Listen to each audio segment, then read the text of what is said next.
ಸಂಸತ್ತಿನ ಮುಂಗಾರು ಅಧಿವೇಶನ ಇಂದಿನಿಂದ ಆರಂಭಗೊಳ್ಳುತ್ತಿರುವ ಹಿನ್ನೆಲೆಯಲ್ಲಿ ಲೋಕಸಭಾ ಸ್ಪೀಕರ್ ಓಂ ಬಿರ್ಲಾ ಅಧ್ಯಕ್ಷತೆಯಲ್ಲಿ ನಿನ್ನೆ ಕಲಾಪ ವ್ಯವಹಾರಗಳ ಸಲಹಾ ಸಮಿತಿ ಸಭೆ ನಡೆಯಿತು.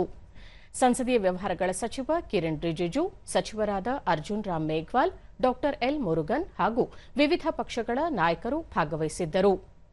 ಕಲಾಪ ಕಾರ್ಯಪಟ್ಟಿ ಮತ್ತು ಪ್ರಮುಖ ಸಾರ್ವಜನಿಕ ವಿಷಯಗಳ ಕುರಿತು ಸಮಾಲೋಚನೆ ನಡೆಯಿತು.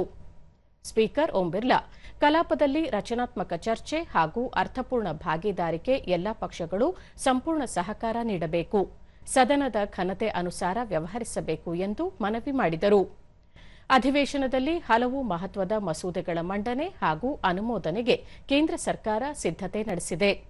ರಾಜ್ಯಸಭೆಯ ಇಂದಿನ ಕಲಾಪ ಪಟ್ಟಿಯ ಪ್ರಕಾರ ಕೇಂದ್ರ ಗೃಹ ಸಚಿವ ಅಮಿತ್ ಶಾ ರಾಷ್ಟ್ರೀಯ ಗೌರವಕ್ಕೆ ಅಪಮಾನ ತಡೆ ಕಾಯ್ದೆ 1971ರ ತಿದ್ದುಪಡಿ ಮಸೂದೆಯನ್ನು ಮಂಡಿಸಲಿದ್ದಾರೆ.